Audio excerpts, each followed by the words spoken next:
Parlons laïcité, une émission proposée et préparée par RERS.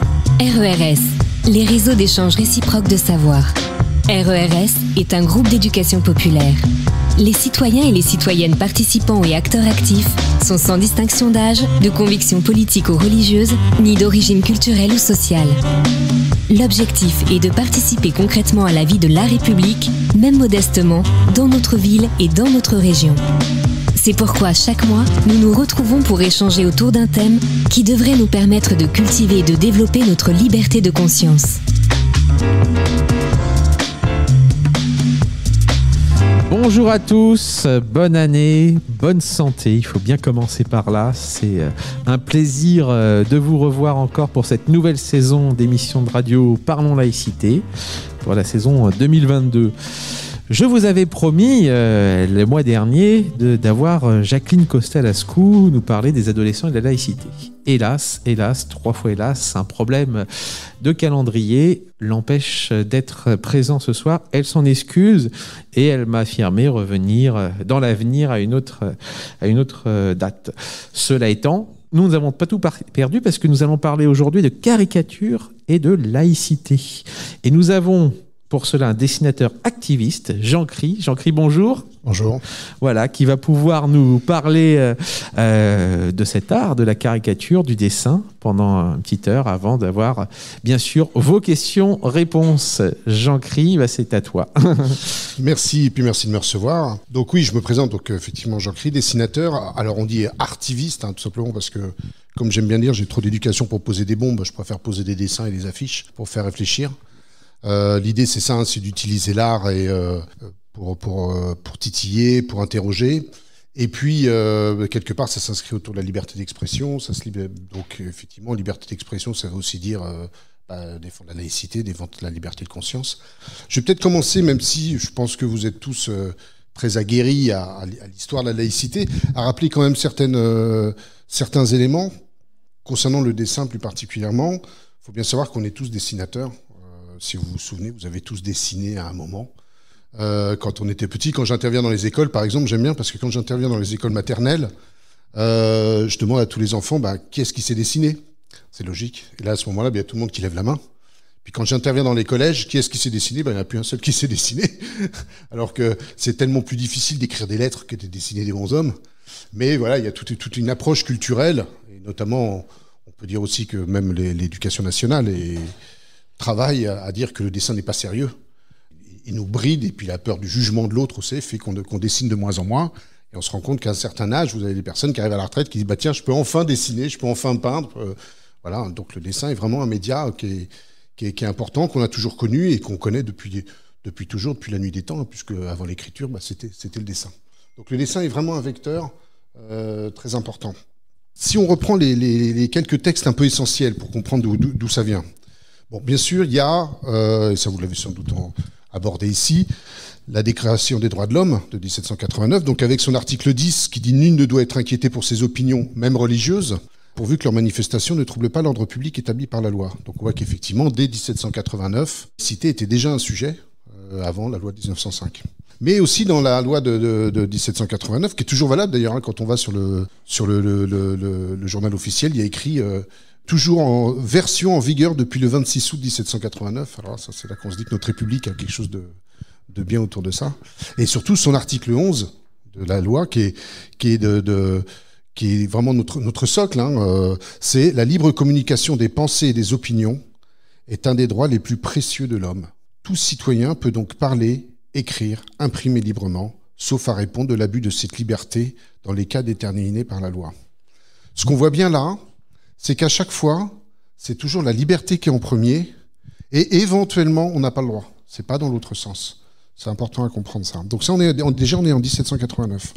Après, la commune qui a été très, très, très en avance sur beaucoup, beaucoup de choses, et notamment le 2 avril 1871, il y a eu un décret de la commune qui considérait que le premier des principes de la République française est la liberté, considérant que la liberté de conscience est la première des libertés, considérant que le budget des cultes est contraire aux principes puisqu'il impose les citoyens contre leur propre foi, considérant en fait que le clergé a été complice des crimes de la monarchie contre la liberté, il décrète, donc 1871, Ils l'ont payé cher d'ailleurs. Article 1er, l'Église est séparée de l'État. Article 2, le budget des cultes est supprimé. Article 3, les biens dits de main morte appartenant aux congrégations religieuses, meubles et immeubles sont déclarés propriété nationale. Donc là, on voit déjà aussi que la laïcité, donc ces modes d'expression, déjà 1871, et puis après, la fameuse loi de la presse de 1881, très importante, du 29 juillet 1881, où on a l'article 1er, qui est toujours en vigueur et dont se défend tous, article 1er, l'imprimerie et la librairie sont libres. La librairie, donc l'endroit où on peut acheter les livres et on peut les vendre. Donc l'imprimerie et la librairie sont libres. Et puis l'article 5, tout journal ou écrit périodique peut être publié sans autorisation préalable et sans dépôt de cautionnement, après la déclaration prescrite, article 7, etc. Qu'est-ce que ça veut dire? Ça veut dire qu'on est passé, en 1881, en termes de liberté d'expression, on est passé à un régime qui, au début, était d'autorisation, à un régime répressif. C'est-à-dire que tout le monde a le droit d'écrire, à partir, bien sûr, où on dit qui est-ce qui écrit, etc. Là, tout imprimeur, par exemple, doit noter sur son adresse et qui a imprimé tel ou tel document. Mais on voit que par principe, là aussi, l'expression est libre, le dessin est libre, et c'est a posteriori éventuellement peut y avoir censure ou plutôt une punition, puisque on est a posteriori, non pas avant. Ça, c'est vraiment important comme concept, c'est-à-dire qu'on ne demande plus l'autorisation pour s'exprimer. Donc là, on voit aussi, dans ce texte-là, donc là, on est au troisième texte important, là, après la Déclaration des droits de l'homme de 1789, 1871, la Commune. En 1881, on voit que là, ça pose encore le principe que la liberté d'expression est en premier et qu'après, éventuellement, on peut se faire taper sur les doigts ou il peut y avoir des soucis. Et puis, bien sûr, la loi de 1905, cette très belle loi, qui dit, l'article 1, je le rappelle parce que je crois que tout est dit, la République assure la liberté de conscience. Elle garantit le libre exercice des cultes sous la seule restriction édictée ci-après dans l'intérêt de l'ordre public. Ça veut dire que là aussi, on pose la question de liberté de conscience en premier et éventuellement des restrictions derrière. Donc là, la liberté est encore en premier. Donc ça, c'est plutôt important. Et puis on a les déclarations des droits fondamentaux européens aussi qui reprennent ces éléments-là. Et l'article 11, liberté d'expression et d'information. Toute personne a droit à la liberté d'expression. Ce droit comprend la liberté d'opinion et la liberté de recevoir et de communiquer des informations ou des idées sans qu'il puisse y avoir ingérence d'autorité publique et sans considération de frontières. Et le petit 2, la liberté des médias et leur pluralisme sont respectés. Donc on voit que cette liberté d'expression est consubstantielle de la République et consubstantielle de notre histoire française. Cette approche-là sur la liberté d'expression du dessin, elle est typiquement française. Bien sûr, il y a d'autres pays, des grands pays qui s'expriment. Aux États-Unis, il y a de très très grands dessinateurs, de moins en moins, hélas. Mais on voit bien que ça vient de chez nous. Le dessin de presse, notamment, ce type de dessin, c'est Daumier, dont vous avez sans doute entendu parler. Daumier avec le dessin de la poire, qui l'a emmené en prison, parce qu'il critiquait le monarque en place. Le dessin de presse est vraiment consubstantiel de la liberté d'expression, de la liberté de conscience, et tout naturellement, on se pose la question du blasphème, puisqu'en fin de compte, quelque part, on tourne autour de ça. Alors, il y a eu des grands éléments importants, notamment on a eu le chevalier de la Barre, le chevalier de la Barre, pour mémoire, un jeune chevalier qui chantait et se moquait des religieux, a refusé d'enlever son chapeau quand les religieux passaient, on lui a coupé la langue, on l'a décapité et on l'a brûlé, pour blasphème.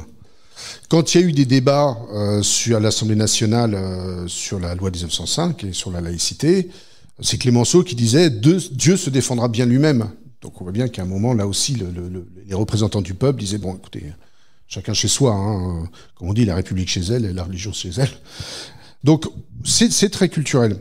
On a eu des journaux, donc on a bien sûr l'Assiette au beurre et tous ces journaux du début du siècle du siècle dernier, pardon. Et puis on a, là actuellement, on a Ciné, on a Charlie, on a quelques dessins, de moins en moins de journaux. Ce qui est amusant à se rappeler, en petite anecdote, c'est Harakiri. Harakiri, donc je pense que certains d'entre vous s'en souviennent. Harakiri, Charlie Hebdo est né d'une censure. C'est-à-dire que Harakiri avait fait une alors je pense que certains s'en souviennent, hein, balle tragique à Colombey, un mort, voilà. Donc c'était pour ceux qui ne s'en souviendraient pas, c'était donc le décès de Gaulle, qui est mort à Colombey-les-Deux-Églises. Et effectivement, ça a été la une de Harakiri. Là, on était dans le crime de lèse-majesté. Là, on n'était plus dans le blasphème, mais c'est limite. Bien, il y a eu censure de Harakiri. Harakiri a fermé, et c'est devenu Charlie Hebdo. Parce qu'ils ont continué, hein, toute la bande à Choron, on n'a pas lâché l'affaire. On voit que cette démarche-là est vraiment importante chez nous. Alors, de quoi on parle? On parle de dessin d'humour et de dessin d'idées. C'est important. Le dessin d'humour ou le dessin d'idées, faut bien comprendre quelque chose au niveau du dessin. C'est pour ça qu'on a tué des dessinateurs et qu'on tue beaucoup plus de dessinateurs, même dans le monde. Hein. Vous avez énormément de dessinateurs de presse qui sont en prison ou qui sont harcelés ou torturés, que les écrits, tout simplement parce qu'un dessin, c'est ce que disait Camus, c'est un poing dans la gueule, quoi. Un dessin, c'est très fort et surtout... comment dire, en plus à notre période là de médias où ça va très très vite, où on reste pas plus de 3 minutes sur une information, enfin ça va avec les réseaux sociaux. C'est clair qu'un texte qui fait une page ou un dessin, mais la force du dessin, il n'y a pas photo. C'est très très fort. Donc on voit d'un côté ce paradoxe où vous avez le dessin qui est de plus en plus un nouveau média, quelque part, l'un des médias les plus importants. Alors, quand je dis dessin, ça peut être aussi du montage photo, ça peut être des choses comme ça. Mais l'image devient de plus en plus importante. Et en même temps, il y a de moins en moins d'endroits où on dessine. Si on regarde aujourd'hui au niveau de la presse, vous avez Charlie, vous avez Ciné Mensuel, vous avez dans le Canard un peu de dessin, et puis pratiquement c'est tout. Avant, il y en avait tout le temps. Il y a même le dessinateur attitré, donc Plantu dans Le Monde. Avant, il était tout en première de couverture, c'est-à-dire quand le journal est plié, on voyait que ça. Maintenant, ensuite, il est passé dessous, et puis maintenant, c'est plus lui qui dessine, c'est un collectif venant de Cartooning for Peace, l'association qu'il a montée. Là, au fur et à mesure, il y a des dessinateurs à tour de rôle qui tournent. Juste à titre d'information, pour bien comprendre de quoi on parle, sur le métier de dessinateur, une du Monde, un dessin, c'est 300 €. Donc ce sont des métiers où il fut une époque où on pouvait gagner de l'argent. Aujourd'hui, ce sont des métiers où on ne gagne pas d'argent, le dessin de presse.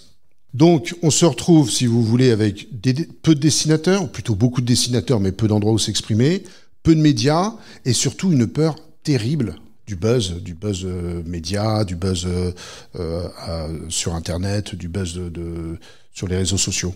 Et donc, il y a un manque de courage terrible à tel point que le New York Times, qui avait un dessinateur et qui avait du dessin tout le temps, qui était un des journaux qui défendait le plus, pour un jour un dessin pris dans une bibliothèque d'images, voilà, c'est monté en épingle pour antisémitisme. Voilà. Quand on voit le dessin, éventuellement il est raté, mais il n'y a pas d'antisémitisme dedans. Mais c'est monté en épingle, et puis depuis ce temps-là, ils ont décidé de ne plus faire de dessin. Et donc les dessinateurs qui étaient payés à temps plein, parce que dans ces grands journaux, il y a des dessinateurs à temps plein, ils ont été licenciés. Donc le dessin, il y a une particularité dans le domaine du dessin, et je reviendrai bien sûr sur l'histoire de la laïcité, c'est que le cliché, c'est le vocabulaire du dessin. Plus qu'il faut qu'on puisse appréhender en 2 secondes un dessin, ça veut dire qu'obligatoirement on fonctionne par cliché, on fonctionne par idée reçue. L'humour, c'est culturel. On peut, comme disaient des proches, on peut rire de tout, mais pas avec tout le monde. C'est un peu ça. Et comme là aujourd'hui, avec cette notion de mondialisation, c'est-à-dire que vous envoyez un dessin, à un moment il se balade partout, il peut se retrouver au Pakistan et on met le feu à des drapeaux français. Comme on est rattaché à la culture, on voit tout de suite qu'à un moment, obligatoirement, ça va coincer quelque part. Donc on se retrouve dans une espèce de mièvrerie ambiante au niveau du dessin, où plus personne ne s'exprimer. C'est le wokisme, hein, c'est tout ça, c'est qu'on ne peut plus rien dire, on ne peut plus rien faire. Et ce qui est intéressant à observer, c'est qu'on confond l'offense et l'insulte. C'est-à-dire que on se rend compte de plus en plus que des gens sont offensés d'un dessin. Souvent c'est un dessin, pas parce que les propos en général, quand on réagit comme ça, forcément on s'attache trop au texte, mais plutôt au dessin. On se sent offensé. Or l'enfance, c'est quoi? C'est je suis une identité, j'ai mon identité à moi, et je suis choqué par ce dessin. Je prends le cas du dessin parce que c'est très souvent, ou la photo, enfin voilà, je suis choqué. Or, La notion d'offense, c'est personnel. C'est-à-dire que c'est moi en tant que personne, en tant qu'identité, où je suis choqué par cette chose-là. Ça n'a rien d'universaliste. Vous êtes choqué sur quelque chose, je suis choqué sur quelque chose, hein, mais on n'est pas choqué par les mêmes choses, puisqu'on a chacun un point de vue différent par définition. L'insulte, ce n'est pas la même chose. L'insulte, c'est vous en tant que personne qui êtes agressé. C'est pas vous qui construisez votre agression, c'est que vous êtes agressé. C'est fondamentalement une différence. Et les gens confondent l'insulte et l'offense. Et ça, c'est très très intéressant. Tous les procès qu'il y a eu contre Charlie, ils ont pratiquement tous été perdus. Parce que c'est des gens qui étaient offensés. C'est pas des gens qui ont été insultés.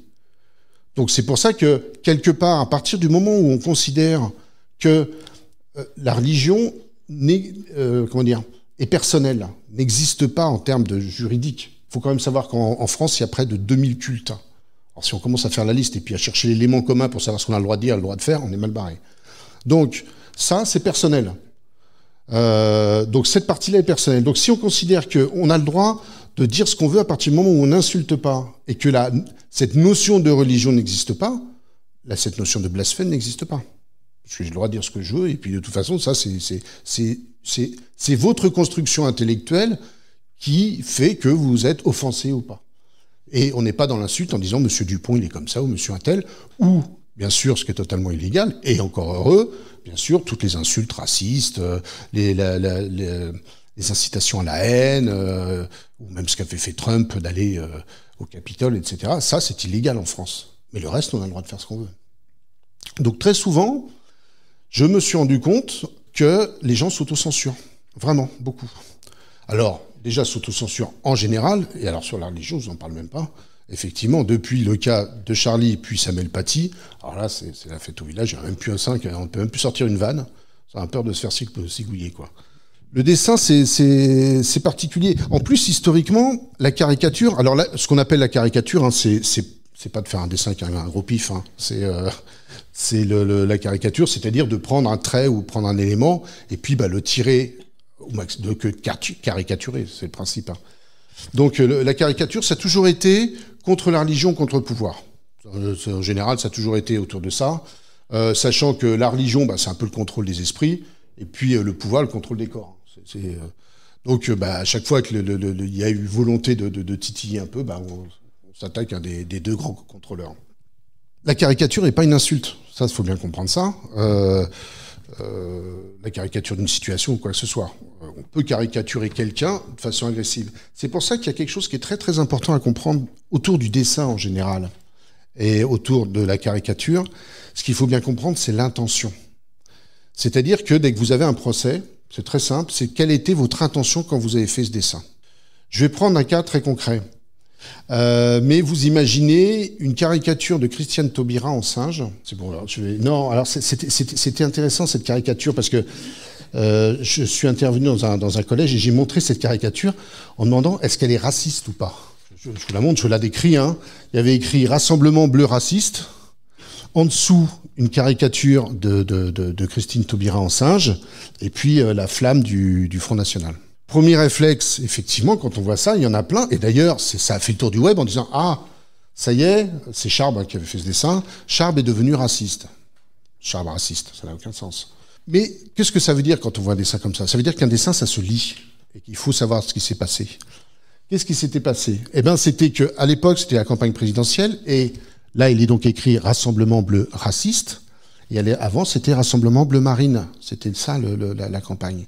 Et c'était les personnes d'extrême droite qui avaient traité, puisque à l'époque du mariage pour tous, c'est eux qui avaient traité de singe Christine Taubira et qui avaient manifesté là-dessus. Donc, en fin de compte, on est typiquement là d'un dessin comme ça, que si on le regarde au premier degré, donc ce personnage de Christine Taubira en singe, de Christiane Taubira, et puis ce logo-là, on pense tout de suite à un dessin raciste, alors que c'est exactement le contraire, ça détourne complètement. Donc on voit tous les quiproquos qu'on peut avoir sur un dessin, quel qu'il soit, sur un dessin de presse.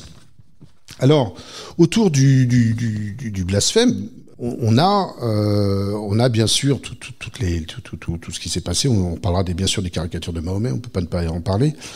Je vais peut-être rappeler quelque chose sur l'histoire de la liberté d'expression, puisque c'est lié. La liberté d'expression, elle est intrinsèque à la démocratie. C'est-à-dire que si, à un moment, on accepte qu'on se bride la liberté d'expression, ça veut dire qu'on remet en cause la démocratie. Pour une raison très très simple. La démocratie, c'est pas le consensus, c'est le débat.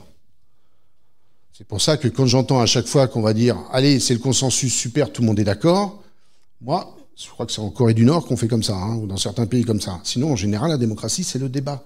C'est le frottement des idées. C'est ça qui crée justement le collectif. C'est pas le contraire. Donc, ça veut dire que pour pouvoir se frotter et confronter nos idées et donc faire démocratie, il faut bien qu'on ait des avis différents. Donc, ça veut dire qu'il faut qu'on ait la liberté d'expression sans avoir peur de s'exprimer un avis qui est différent de notre interlocuteur. Donc, on voit bien cette notion de démocratie qui est intrinsèque avec la liberté d'expression. Le but du dessin de presse, lui, il est un peu pour faire une sorte de raccourci du débat. Il va dessiner, titiller, soulever, et comme je le disais tout à l'heure, soulever les deux ordres principaux, hein, c'est-à-dire les contrôleurs de la pensée, les contrôleurs du corps, et il va les bousculer. Et c'est pour ça qu'un dessinateur, on peut l'assimiler, soit effectivement en termes d'illustrateur, mais très surtout, on peut l'estimer que c'est un éditorialiste, un journaliste graphique. Quand vous regardez un dessin, en fin de compte, ça pourrait presque être une sorte d'éditorial, comme vous auriez sur une de journal, qui résume une pensée, qui résume quelque chose, mais cette fois-ci un dessin. Alors, c'est intéressant d'observer tous les gens qui sont contre la liberté d'expression, et vous en avez toujours qui sont très choqués, parce que ils n'ont pas compris que, à critiquer, à vouloir censurer, ils se censurent eux-mêmes, ils se scient la branche sur lequel qui leur permet de dire que justement il faut censurer. Ça prouve déjà le niveau intellectuel de vouloir censurer tout le monde, et de ne pas avoir plus loin que le bout de son nez. Ceux qui veulent censurer sont déjà dans des positions où ils sont censurables. Je vous raconterai une anecdote tout à l'heure par rapport à une opération qu'on a montée autour de la laïcité, justement, et de l'affichage et de la partie artiviste dont je parlais. Je vais juste reprendre un peu ces histoires de caricatures de Mahomet, parce que c'est un peu ça qui a mis le feu aux poudres. Ces caricatures sont sorties il y a très longtemps. C'était au Danemark, je crois, ou dans un pays du Nord. Elles sont sorties il y a très très longtemps. Tout le monde s'en est fichu, mais alors absolument complètement. Et puis un jour, elles sont ressorties. Et puis, avec l'arrivée du web, ça a été au Pakistan, je sais pas où. Après, ça a mis le feu. Après, c'est revenu. Donc, les Charlie, qu'est-ce qu'ils ont fait? Ils ont dit, hop, faut rien lâcher. Et ils ont raison, faut rien lâcher. Parce que dès qu'on lâche ça, où est-ce qu'on s'arrête, hein? Et je ne sais pas si vous les avez vues, ces caricatures-là, mais en plus, elles sont pas très bonnes. Mais bon, après, ça, c'est les goûts et les couleurs, hein. Mais c'est le principe. Et ce qui est d'autant plus intéressant pour montrer le côté ignare des personnes qui ont crié contre ça, c'est tout simplement parce que vous trouvez des dessins du XIIIe siècle et du XIIe siècle où il y a Mahomet qui est dessiné. Ça ne pose aucun problème. Donc ces gens sont complètement ignares, n'ont jamais lu le Coran, sont complètement des interprétations stupides, mais se cherchent une cause.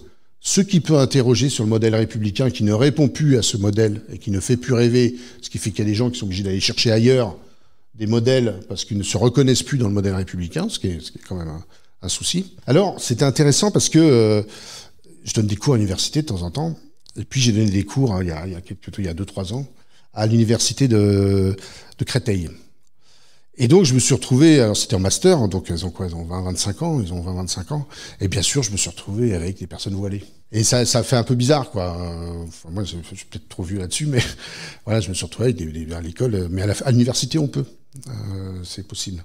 Donc, le sujet a été autour de, bien sûr, puisque moi, je parlais de facilitation graphique, je parlais de dessin, je parlais de possibilité de s'exprimer avec le dessin. Donc, bien sûr, où est la frontière?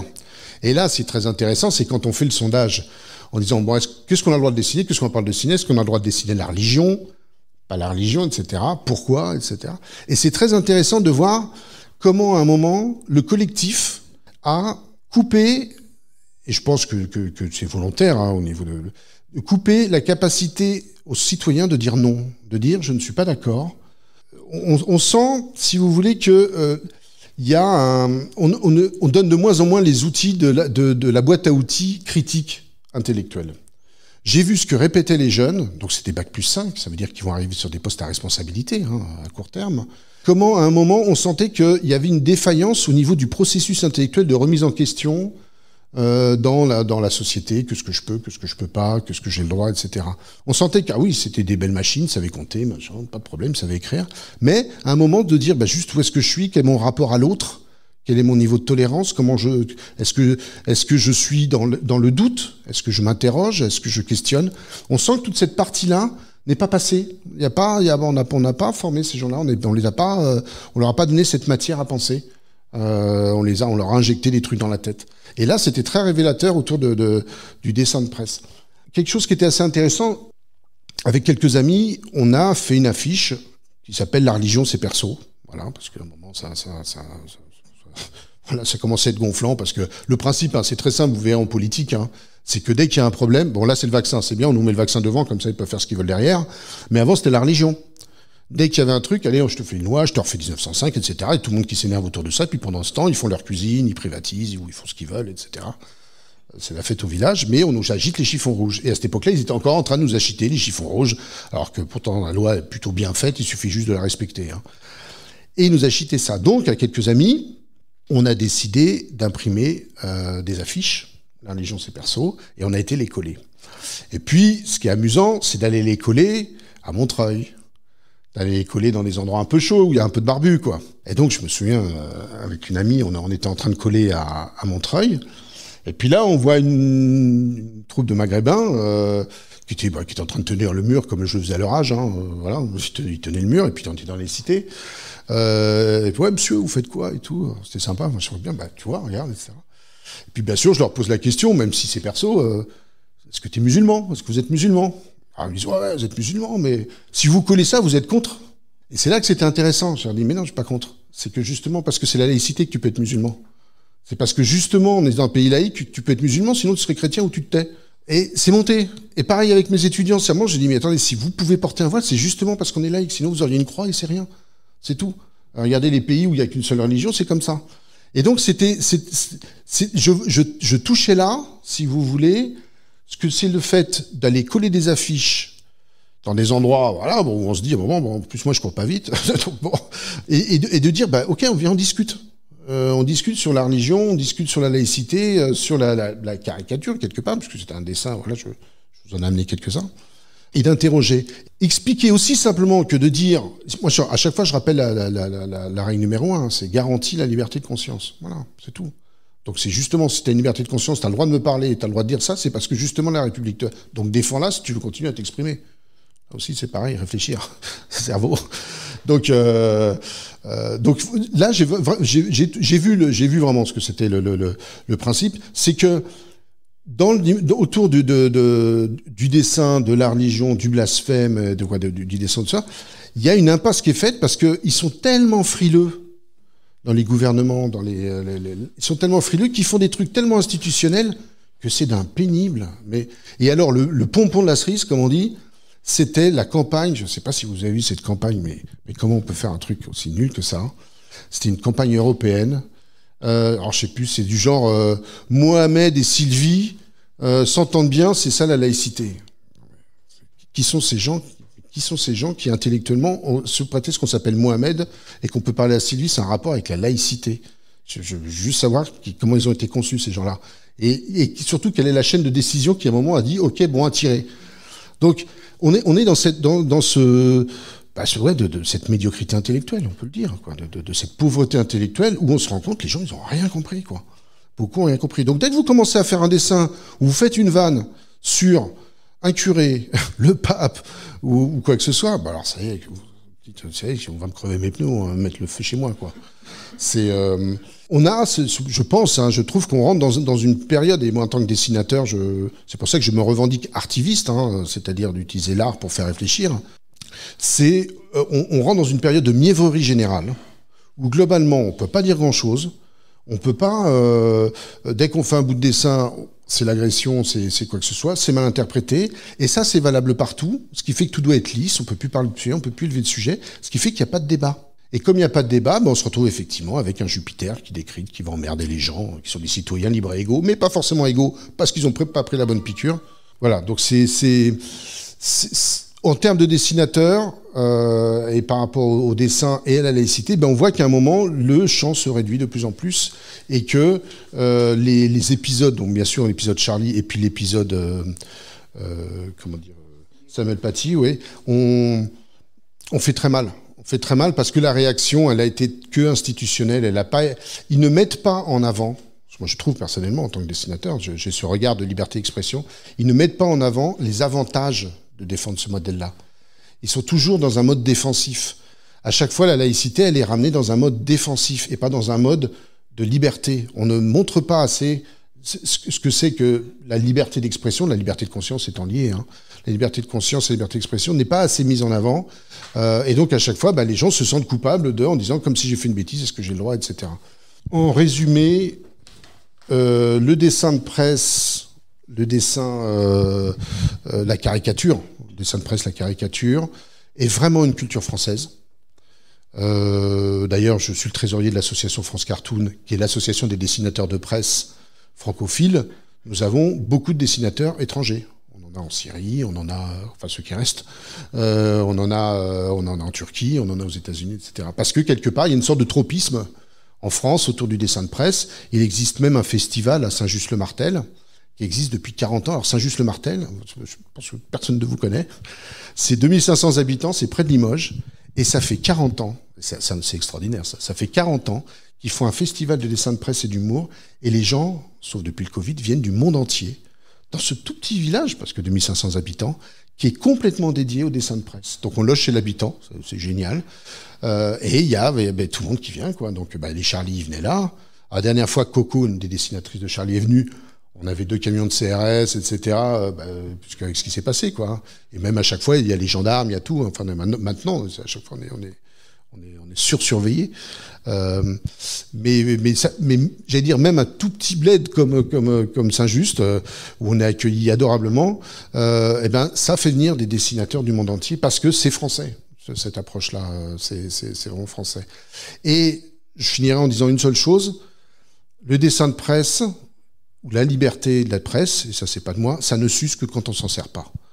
Donc, je pense personnellement que c'est presque une démarche citoyenne à chaque fois, que dès qu'on voit une idée ou un dessin qui titille un peu, de le relayer, en disant oui j'ai le droit, et pas on sait jamais.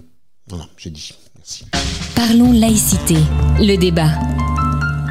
Merci beaucoup pour cette intervention. Et puis, on va passer maintenant à la séance questions-réponses. Donc, qui veut poser la première question ? Merci. Vous faisiez allusion tout à l'heure au dessinateur au Danemark. C'était Theo van Gogh. Oui. Je crois qu'il a été tué juste avant ceux de Charlie Hebdo. Tout à fait, exactement. C'est un des dessinateurs qui a été assassiné pour ses dessins. Exactement. Prochaine question, intervention ? C'est pas une question. Tout à l'heure, vous nous parliez de nous montrer des dessins. Je serais curieux que vous nous les montriez. Oui. Alors. Et du coup, les décrire pour le micro. Alors, celui que je voulais vous montrer, c'était celui de Christine Taubira. Ce que je voulais juste vous montrer, c'était l'affiche dont je vous parlais pour l'anecdote de ce dessin-là. Donc, je le décris là. Donc, c'est 2 mains qui font un cœur, avec au milieu laïcité, et puis au-dessus, il y a écrit donc la religion, c'est perso. J'en ai collé à côté de Notre-Dame de Sion, l'école qui est juste à côté là, à Notre-Dame de Sion. Et il y en a un, c'est marrant parce que c'est devenu un endroit, j'en ai collé un endroit et c'est devenu un endroit d'expression. Et après il y a des gens qui écrivaient dessus. Et il y en a un, il a mis par exemple le vaccin aussi. Le vaccin aussi c'est perso. Et puis il y en avait qui commençaient à dialoguer dessus, ça c'était assez marrant. Et puis ce qui est marrant, alors ça c'est un petit peu le côté, je pousse un peu, c'est que j'ai une fille à Notre-Dame de Sion là, qui a 13 ans, et donc je lui ai fait un sweatshirt, la religion c'est perso, là, avec en gros devant, etc. Et donc le 9 décembre, puisque le 9 décembre c'est la loi 1905, elle était à l'école avec son t-shirt à Notre-Dame de Sion avec la religion c'est perso, ça a été super bien reçu.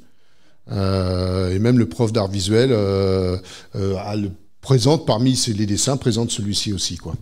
Donc on voit que c'est plutôt c'est pas un problème religieux, c'est un problème d'ouverture d'esprit, cette question-là. On le voit exactement parce que ce dessin ne provoque personne, ne dit quoi que ce soit. Et c'est ce dessin-là que je vous avais dit que j'avais présenté dans une cité à Montreuil et que j'avais regardé et puis s'interrogeait et puis non, je t'agresse pas là, au contraire, je te permets de t'exprimer, quoi. Je crois d'ailleurs qu'il est possible encore d'afficher ces flyers, ces expos un peu partout et qu'il est possible d'en retirer si le besoin s'en fait sentir par qui le souhaite. Tout à fait. Ouais, l'idée qu'on a fait là avec les copains autour de ça, c'est que en fait, quand vous en voulez une, vous la prenez, vous allez la coller. Je vous demande une chose, si vous m'envoyez la photo de l'endroit où vous l'avez collée. Et puis, ce qui se passe, c'est que il y a toujours quelqu'un qui donne 5 euros, 10 euros, etc., ce qui nous permet d'en réimprimer. On le fait de façon complètement... parce qu'on se rend compte que ce soit des personnes croyantes ou pas croyantes, tout le monde est concerné par cette histoire-là. On voit bien qu'à un moment, j'allais dire, même les croyants, ils commencent à être embêtés aussi avec ces histoires-là. Donc voilà, ils ont bien compris qu'à un moment, il fallait séparer les deux, quoi. Donc effectivement, vous pouvez en prendre et aller les coller avec plaisir. Tout à l'heure, vous avez évoqué Honoré Daumier. Oui. Et j'aurais voulu que vous réexpliquiez ce que vous disiez, parce que je n'ai pas compris. Et j'ai un gros livre à la maison qui vient de chez mes parents, qui étaient des Suisses allemands, et c'est extraordinaire, Honoré Daumier. Oui. Donc, est-ce que vous pouvez revenir, une histoire de poire? Oui, tout à fait, oui. C'est... Daumier, c'est notre père à tous, entre guillemets, en termes de dessinateur. C'est celui qui a été le plus loin. Et une fois, il y a un dessinateur, dont je me souviens plus le nom, qui avait critiqué donc Louis-Philippe et qu'il avait dessiné en poire. Donc il avait fait une poire, parce qu'effectivement, il était un peu... Voilà. Puis, avec la critique, l'avantage, c'est que avec la caricature, c'est qu'on décide comment... Voilà. Et donc il avait dessiné. Et il y avait une très forte... et il avait eu des problèmes. Il avait été emprisonné, ce dessinateur. Et donc Daumier, qui était à l'époque une vraie star, a dit je vais reprendre ce principe-là. Et il a refait le dessin des poires. Et donc vous verrez, si vous verrez ce dessin, vous avez les 4 dessins. C'est-à-dire que vous voyez une poire au début, puis une poire qui transforme au fur et à mesure, qui se transforme dans le visage du président de l'époque. Et Daumier était en prison pour ça. Et quand il y a eu des manifestations dans la rue, ce qui était intéressant, c'est que ce symbole de la poire était devenu tellement important que les gens manifestaient en disant « Ah bah la poire molle ». Parce que c'était une poire molle, c'était quelqu'un qui était tout mou, etc. Et donc ils manifestaient en disant « Ah bah la poire molle ». Donc Daumier était un des dessinateurs. Ce qui est extraordinaire, quand on regarde les dessins de presse donc de cette époque-là, ou du début du siècle dernier, 1900 ou même plus tôt, mais ils sont d'une virulence, y compris anticléricaux. C'est impressionnant. Vous avez des trucs contre les curés, contre le pape. Vous en faites le 10e aujourd'hui, mais... alors bon, ça va, les catholiques ils sont un peu calmés. Mais vous faites le 10e sur cela, et vous avez toutes les manifs possibles et inimaginables. C'est vraiment intéressant de se replonger dans là pour voir jusqu'où il poussait le dessin. Et si vous avez le livre de Daumier, vous verrez, c'est impressionnant comment la critique bien de l'Église... pas notamment, même des gouvernants, c'était vraiment impressionnant, très très fort. Aujourd'hui, on n'ose pas, on n'ose plus parce que voilà, il y a bien Zozo qui va le reprendre, qui va le mettre sur Internet, et puis ça va faire, là, ça va monter en flèche, parce que le problème des réseaux sociaux, c'est une capacité à catalyser les colères. Alors ça ne dure pas forcément très longtemps, mais il y a de sacrés dommages collatéraux, quoi. Donc vous reprendriez l'équivalent des dessins de Daumier, par exemple, sur les personnages actuels. Vous mettez le feu, quoi. C'était beaucoup plus courageux à l'époque et on avait beaucoup plus de place pour le dessin. Alors, plusieurs choses. Daumier, donc, j'ai vu un livre d'histoire de 4e, si je ne dis pas de bêtises, et donc il y a des caricatures de Daumier qui sont dans le livre de l'éducation nationale. Première. Ouais. Voilà. Donc il faut le dire, il faut le reconnaître. Tout à fait. Ça, c'est la première chose. Deuxième chose, au sein des réseaux, avec les réseaux, après les attentats de 2015, j'ai fait je suis obligée de dire j'ai initié, mais après ensemble évidemment on a travaillé avec des enfants et on a travaillé autour des dessins, c'est-à-dire que j'ai pris toutes les caricatures et tous les dessins sur tous les journaux possibles et inimaginables, j'ai tout découpé, etc. J'ai tout mis en vrac dans une salle et avec un groupe d'enfants, c'était donc pendant les temps dits d'études, le soir entre 16h30 et 18h30. Il y avait donc en tout il y avait une trentaine d'enfants, il y avait 2 groupes de 15, mais en tous les cas une trentaine d'enfants. Et donc on a lu, j'insiste bien, on a lu donc tous les dessins. Les enfants ont été terriblement choqués puisque c'était l'époque où il y avait des gouttes de sang qui tombaient, effectivement, il y avait des enfants qui ne voulaient pas regarder. Et il y avait des enfants qui disaient que de toute manière, leurs parents leur interdisaient de regarder. Et je suis enseignante aussi en même temps. Et donc, je leur disais que de toute manière, à l'école, on avait le droit de tout regarder à condition d'être accompagné et que donc ils pouvaient nous faire confiance, en tous les cas, au groupe d'adultes qui étaient là et qu'effectivement on pouvait regarder, on pouvait comprendre, on pouvait analyser, etc. Donc on a parlé, il y a eu plusieurs séances simplement sur la lecture de tous les dessins. Et ensuite, après, chacun devait, par groupe de deux, devait choisir un des dessins et lui remettre un slogan. Donc cette fois-ci, non plus parler avec un dessin, mais parler avec des mots. Et c'est-à-dire qu'ils reprenaient les caricatures et ils ajoutaient un texte, mais leur propre texte à eux. Et ensuite, dans un troisième temps, je suis allée encore plus loin, donc je les ai mobilisés autour du dessin. Donc les conclusions sont les vôtres, évidemment. Donc on était avec des CM1 et CM2. Donc effectivement, les enfants n'avaient plus du tout envie donc de dessiner parce qu'ils pensaient qu'ils ne savaient pas dessiner. Alors donc je me suis appuyée sur les mangas parce que ça par contre ils le connaissaient et donc on a pu au travers des mangas on a pu aborder le problème du dessin. Voilà, c'était une piste pour rentrer dans le dessin et pour que eux ils puissent dessiner aussi. On a fait une grande exposition. Malheureusement, je n'ai plus beaucoup de traces de cette exposition. Mais franchement, c'était un travail très très riche et on était là dans la vraie liberté d'expression. En tous les cas, en termes d'expression, ça a balayé beaucoup de sujets, beaucoup de thèmes qui étaient enfouis et dont ils n'osaient pas parler. Et les parents, donc parce qu'il est hors de question de faire un travail avec les enfants sans les parents, et les parents se sont mobilisés aussi. Et là, les parents ont compris et ils étaient heureux de savoir à quoi servait le dessin. Voilà, donc ça c'est important, d'où l'importance de faire tout ce travail continuel d'éducation, pas seulement populaire, parce que ça, les réseaux c'est d'éducation populaire, mais pas seulement populaire, et d'aller partout. Et donc ma troisième question, donc là cette fois-ci, vous intervenez donc au sein des écoles, au sein des collèges, auprès ou pas? Voilà. Et puis dans quel cadre parce que j'ai au moins un collègue, je pense, qui serait très sérieusement intéressé par votre venue. Mais peut-être que vous le connaissez parce que c'est un des professeurs de français du collège Galilée. Non, après, non, ça, c'est bien. Voilà, c'était au cas où, quoi. Voilà. Alors oui, belle expérience. Ce que j'ai pu, alors oui, effectivement, j'interviens en collège et en école, notamment, donc soit effectivement de façon spontanée comme ça, parce que par la relation, par le relationnel, ou alors dans le cadre de festivals de dessin. Par exemple, fin d'année dernière, donc il y a le festival du Poinçonnet, donc c'est vers Châteauroux. Pareil, ils font un festival de dessin et le festival dure le week-end. Mais par contre, ceux qui peuvent, les dessinateurs, on vient la semaine et on intervient dans des écoles et dans des collèges. Et c'est passionnant. Ce que vous décriviez sur le travail remarquable que vous avez fait, ce que je me rends compte, c'est quand je parlais de l'éducation nationale, je parlais pas des professeurs. C'est-à-dire que le problème qu'on a, mais ça c'est valable dans les administrations en général, c'est quelque part, je vais appeler ça le logiciel, c'est-à-dire le mode de fonctionnement de nos administrations, qu'elles soient territoriales ou nationales, c'est qu'il est obsolète. On ne fait pas confiance aux gens, on les bride complètement, on leur demande des indicateurs hors sol, enfin voilà. Il y a cette perte complètement de faire confiance à l'acteur, celui qui fait. Et j'ai rencontré plein de professeurs extraordinaires.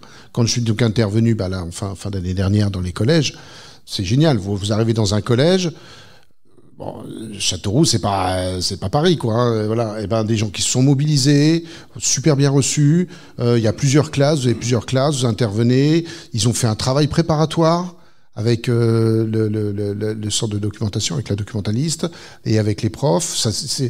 C'est génial.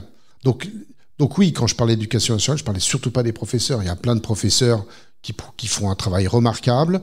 Il y a des très beaux outils. Le Clémy, par exemple, fait de très bons outils autour de ça. Mais je vais dire quelque chose, de toute façon je peux en tant que dessinateur. C'est que le poisson pourrit par la tête, quoi. Voilà, c'est tout. C'est pas plus compliqué que ça. C'est on a clairement ce problème-là, c'est que on a plein de gens qui veulent bien faire et puis on les empêche de bien faire parce qu'il y a quelqu'un d'absolument génial en haut qui a décidé ce qu'il fallait faire, quoi. Et le nombre de profs que j'ai vus en résistance, entre guillemets, à essayer de passer là aussi entre les gouttes, que ce soit pour trouver à financer telle ou telle chose, financer telle sortie, faire un numéro de claquette pour monter tel dossier pour telle chose. C'est insupportable d'empêcher les gens de travailler comme ça, quoi. Et donc ça participe de ça. C'est-à-dire que à partir du moment vous demandez à un prof ou à quelqu'un qui doit transmettre la liberté de penser, la liberté d'expression, etc., vous demandez à quelqu'un de le faire, déjà vous lui avez coupé les ailes sur les moyens de faire, en disant donc déjà il va falloir que tu arrives à faire. Donc déjà, il faut qu'il sorte de sa zone, voilà, où on l'a enfermé complètement, pour en plus aller dire aux gamins, tiens, toi aussi sors de ta zone et élargis ta zone de confort. Ça met la barre un peu haut, quoi. Hein. Donc, oui, mais moi je pense que je suis très clair hein, depuis ces dernières années, et ça date pas que de notre président actuel, hein, ça fait quand même quelques présidences que c'est comme ça. Il y a des attaques réelles à la République, aux fondamentaux de la République. Notre République est abîmée par ces gens-là. L'exemple que je prenais tout à l'heure, indépendamment de l'histoire qu'on est pour ou contre le vaccin, c'est pas le sujet, hein, mais à un moment, la République est une et indivisible. Donc la citoyenneté est une et indivisible. Donc comment ça se fait que des gens qui ne sont pas vaccinés, mais comme c'est pas obligatoire, donc c'est légal, donc on est tous égaux, eh ben ceux-là n'ont pas les mêmes droits. Je m'interroge juste pour que, à un moment, il y ait personne qui dise, les gars, aujourd'hui c'est ça, demain c'est quoi? Parce que juste, faut savoir que quand même, là, on nous parle du vaccin et puis du Covid, mais on a juste que là, il faisait 27 à Royan la semaine dernière quand même. Voilà. Et que le matin, il faisait 12 la semaine dernière, quoi. Et 12, quand on entend les oiseaux, on a l'impression d'être au printemps. Il est là le problème. Ils vont nous faire quoi? Ils vont nous mettre les chars pour qu'on aille travailler et puis qu'on dépense rien et puis qu'on nous mette sous surveillance, parce que c'est ça qui est en train de se passer. Alors la liberté d'expression, on peut bien penser que là ce sera plus le sujet, quoi. C'est pour ça qu'il faut la défendre maintenant d'autant plus. C'est pour ça que maintenant il faut pas y aller, faut pas hésiter à pousser les dessins, à les relayer, etc. Faut rien lâcher, parce que dès qu'on leur lâche un truc, ben alors c'est la fête au village chez eux. Alors moi, je voulais juste partager avec vous, pour rejoindre ce que vous êtes en train de dire, la liberté d'expression qui est complètement bâclée par notre gouvernement. C'est quand même ce qui s'est passé il y a quelques semaines sur une manifestation à Paris, avec ce camion food truck, camion rose, qui est amendé à chaque manifestation. Cette personne a des autorisations pour pouvoir venir sur les manifestations, vendre ses sandwichs, etc. Elle est là depuis des années. Et depuis 3 ans, elle est systématiquement, on lui donne des amendes, on la bloque, elle en est à, je sais plus, 50 000 € d'amende à payer. Et la dernière fois, il y a eu une caricature qui a été posée, non pas par elle, mais par des manifestants, sur son camion. Donc elle a autorisé que ces artistes s'expriment en posant cette banderole sur son camion. Et ils ont été d'office arrêtés. Là, il y a un procès qui est en cours. Et voilà, donc on parle de liberté d'expression avec des lois que notre gouvernement crée pour la laïcité, pour la liberté d'expression. Et ça, voilà, c'est mis à mal. Et parce que on fait une caricature de notre président, du préfet. L'allemand, oui. L'allemand, voilà. Et ben, toutes ces personnes sont. Vous pouvez décrire peut-être un peu mieux, parce que pour la radio, ce sera. Oui, alors en fait, l'image montre finalement les moutons qui sont sous le pouvoir de l'allemand, qui lui-même est dirigé par le président Macron, avec une main sur son épaule, etc. Et en fait, Macron est montré comme marionnette. Hein. Et, voilà. Enfin, et puis au-dessus, il y a écrit la sodomie en marche, quand même. Quand même. Mais un dessin comme celui-ci, quand on regarde les dessins, on parlait de Daumier tout à l'heure, hein, mais quand vous regardez les dessins de l'époque, ils étaient encore plus trash. Hein. Mais ces gens-là n'acceptent rien. Ils ont un tel ego d'eux-mêmes. Ils en sont au stade du crime de lèse-majesté. C'est du blasphème pour eux, quoi. Dans leur tête, c'est du blasphème de la majesté. Ils sont incroyables. Bonsoir. Moi, j'avais une question à la dame. Quand vous êtes exprimé sur le travail que vous avez fait avec les élèves, je ne me trompe pas, c'était en 2015, c'est ça?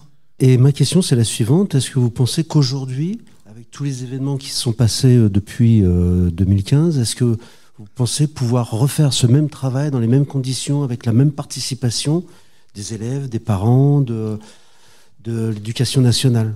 Alors, comme je suis convaincue, je pense que oui. Alors, je ne dis pas avec tous les enseignants, Donc je rejoins Jean-Christ, c'est ça. Donc pour dire que effectivement tous les enseignants ne prendront peut-être pas ce risque en tous les cas, mais c'est tout à fait possible. C'est tout à fait possible de le faire sur un temps périscolaire. Ce serait plus aisé, ce serait plus facile, d'accord. Et puis je pense que c'est préférable de le faire sur un temps périscolaire parce que d'abord le nombre d'enfants peut être moindre. Donc c'est important aussi le nombre d'enfants. Quand on est dans une classe entière, l'expression de chacun parfois peut être actuellement justement peut-être, je veux dire, un peu chahuté. On n'ose pas, on ne veut pas, les enfants ne veulent pas prendre le risque. Mais sur un petit groupe, je pense que c'est tout à fait possible. Je suis à peu près sûre que c'est possible. Peut-être que les enfants seront d'autant plus choqués, peut-être. Peut-être que les parents viendront plus facilement interpeller la personne qui organisera ce travail. Mais je pense que c'est possible. Je pense que c'est possible. Mais je vous dis pas que ça va être facile. Attention, hein, d'accord.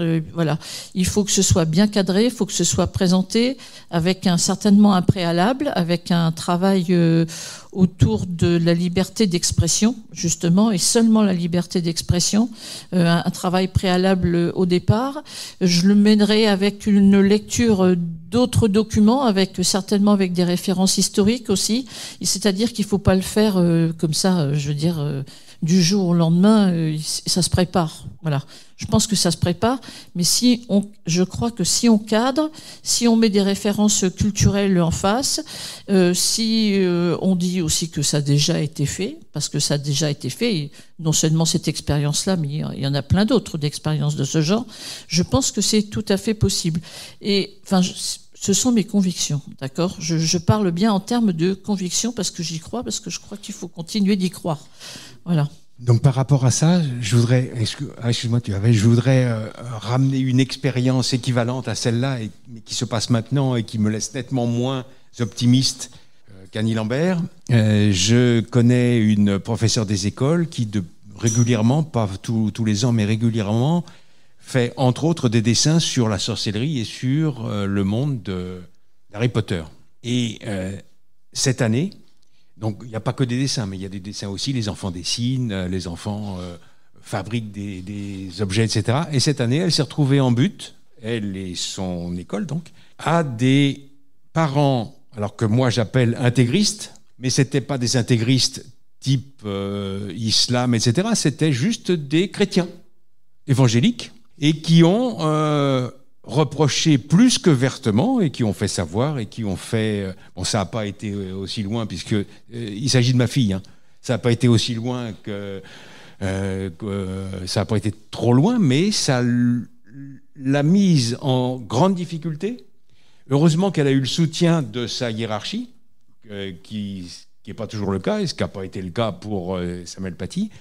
Mais le rôle d'une censure sur la liberté des autres au nom de sa propre liberté, c'est ce que vous disiez tout à l'heure. C'est assez surprenant d'imaginer qu'on peut dire à quelqu'un « Toi, tu n'as pas le droit de faire ça parce que tu vas déformer mes enfants ». C'était en gros le discours.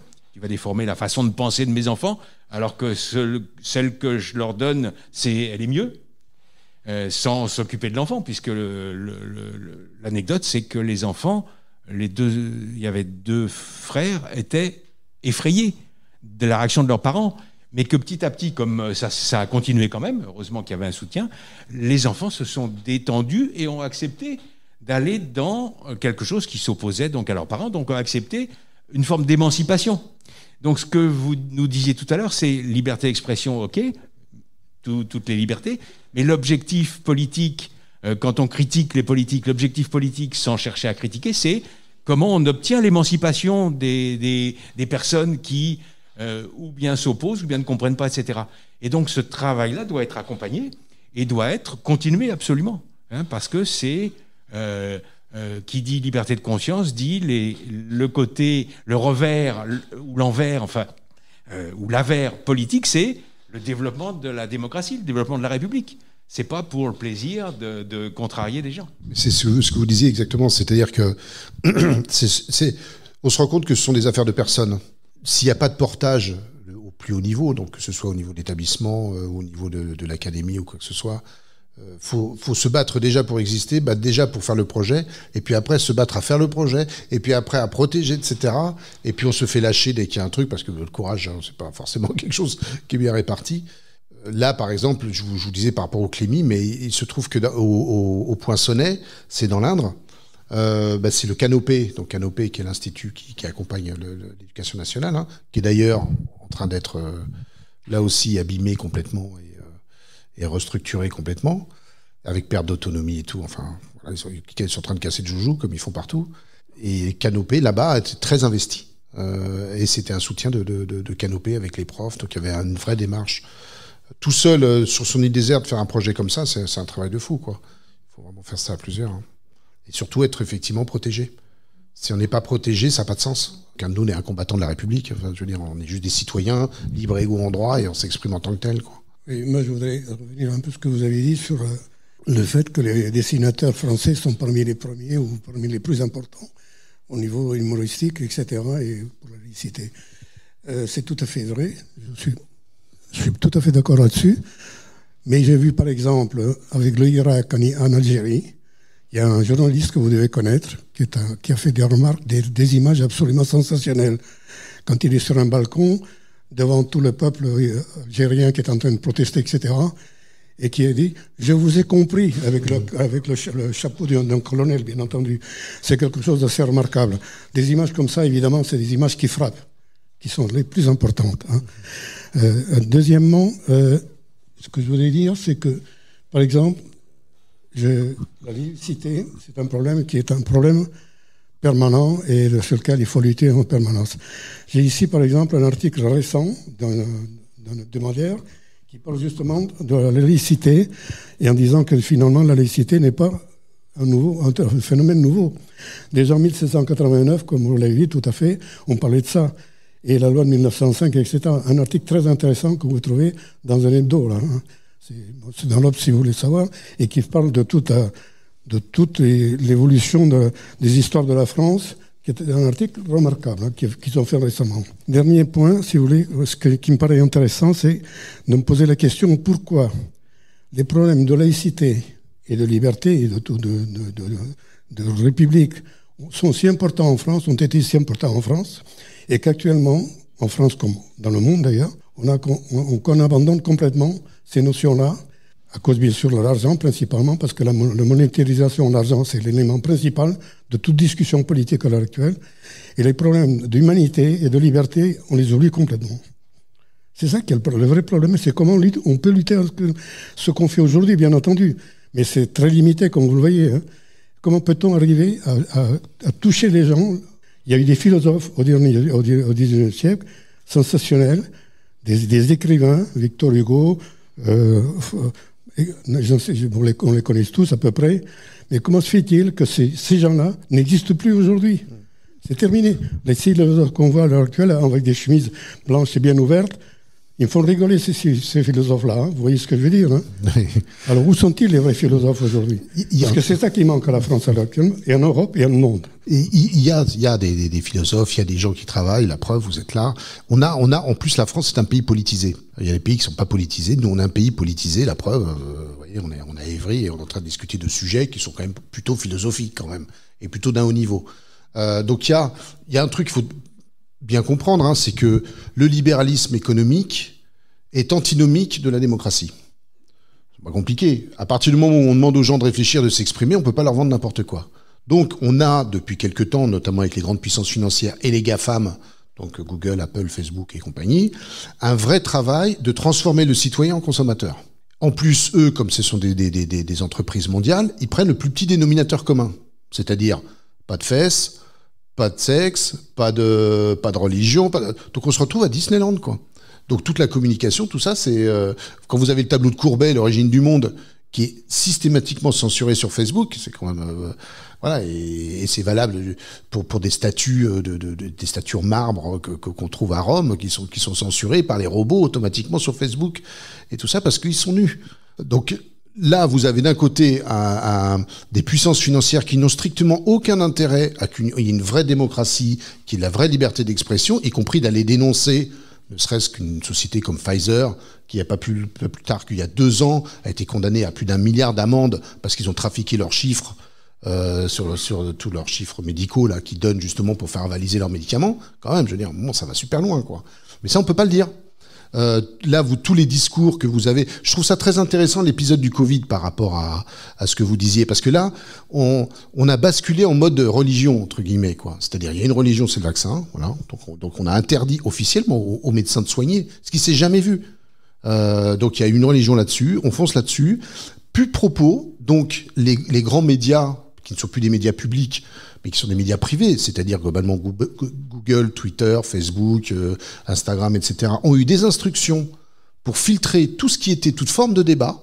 Il y a des tests qui ont été faits de ça, juste de poser des questions, même pas d'afficher en disant « ouais, Raoul c'est Superman » ou je sais pas quoi, c'est pas le sujet.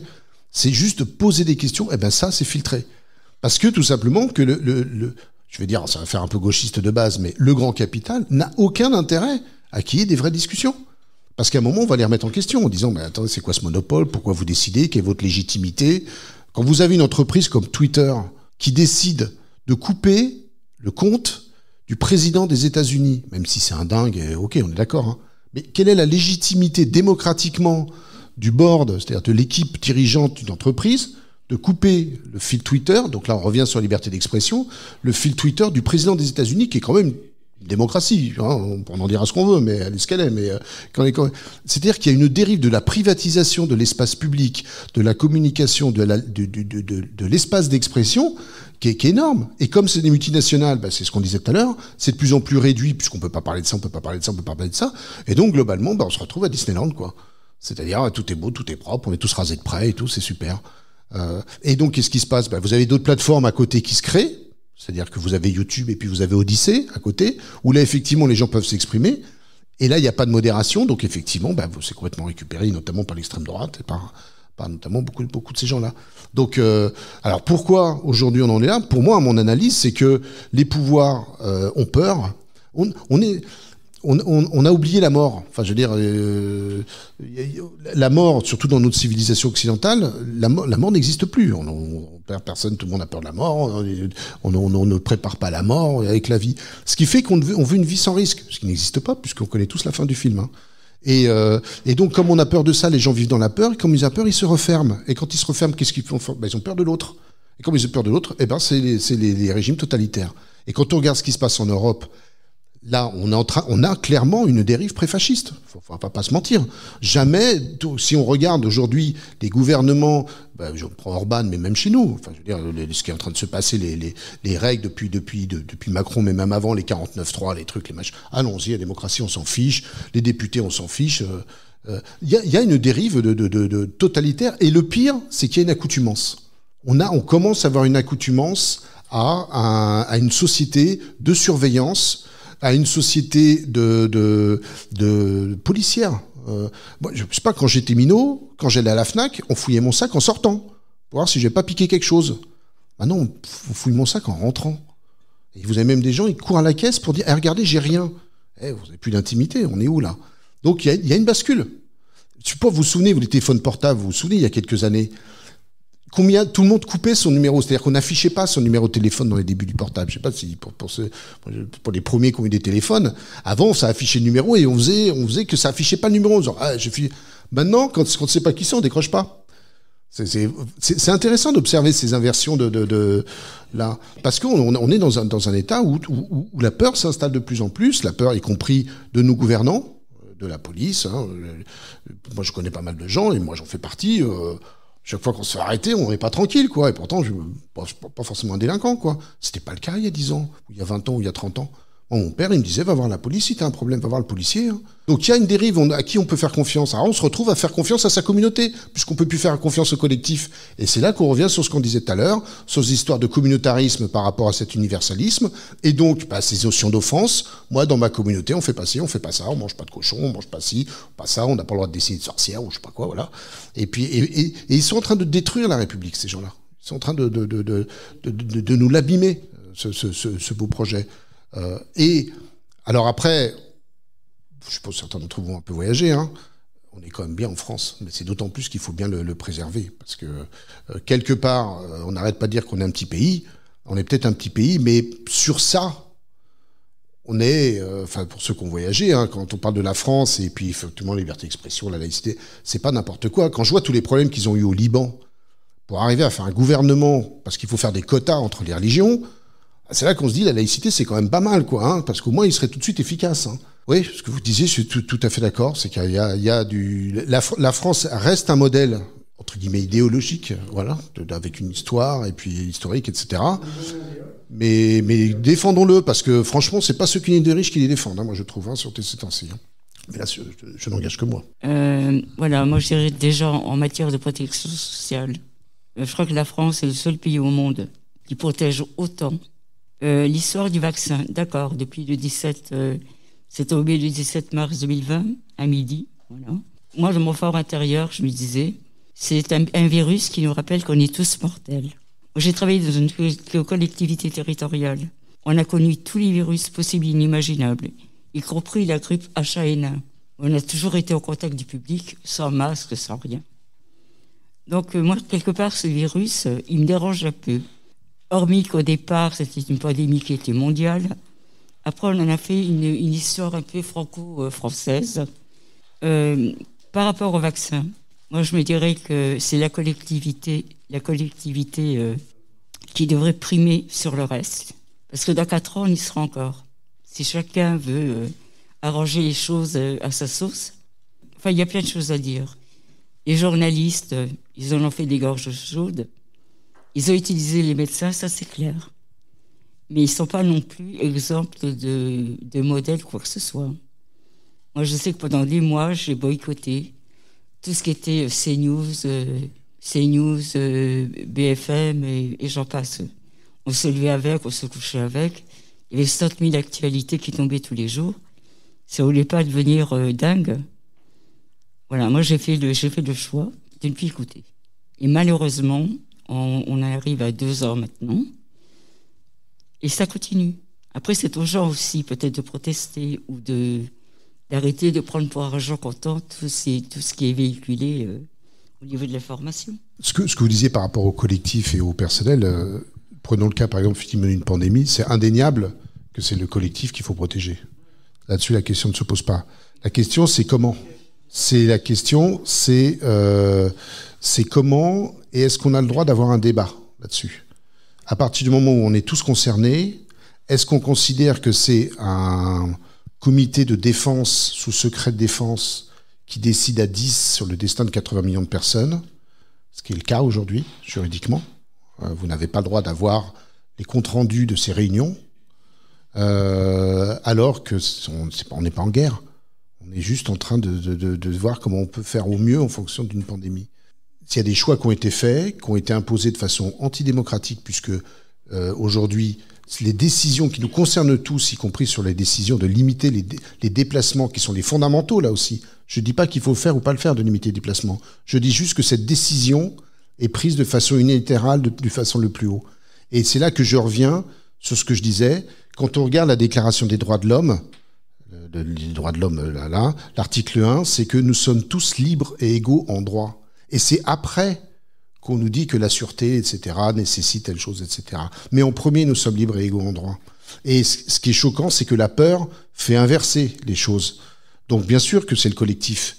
Mais si c'est le collectif, alors c'est aussi le collectif qui discute, qui échange. Parce qu'à plusieurs, on est statistiquement moins bête que tout seul. Et là, aujourd'hui, il n'y a qu'à voir, mais ici comme dans d'autres pays, que comme ça a été repris en main, et quand on voit l'argent que ça brasse, on se demande si, voilà, il n'y a pas autre chose derrière, parce qu'on est quand même en train de parler de quelques milliards. À 25 € le joujou, il y a 3-4 doses, ça commence à faire de l'argent, quoi. Là, les décisions ne sont pas prises de façon collective et dans l'intérêt général. Voilà. Et ça, par contre, c'est choquant. Bien sûr qu'il faut, c'est pas chacun décide. Mais à un moment, quand vous dites aux médecins qu'on fait des études, tout là, vous ne soignez plus, on vous l'interdit, pour une raison très simple, c'est qu'on a acheté des vaccins et que de toute façon, on a mis dans le contrat que même s'il y a des médicaments, il va falloir quand même acheter les vaccins, et que la Roselyne Bachelot, elle a acheté plein de vaccins et elle s'est fait chambrer. Vous parlez de Roselyne Bachelot. Oui. On est d'accord. Mais si elle ne l'avait pas fait, qu'est-ce qu'on aurait... Bien sûr, mais moi je critique pas Roselyne Bachelot. Je dis simplement que, par exemple, pourquoi il n'est pas obligatoire ? rendez-le obligatoire. Plutôt que d'embêter des citoyens qui sont dans situation légale, d'en faire des demi-citoyens, rendez-le obligatoire. Mais pourquoi ils veulent pas le faire obligatoire ? Pour une raison très simple, c'est qu'ils savent qu'il y a plein de problèmes derrière et qu'il existe un organisme qui dépend de Bercy, qui s'appelle l'ONIAM, qui indemnise. Et ils connaissent le montant des indemnisations qu'il va y avoir avec tous les problèmes qu'il y a à cause du vaccin.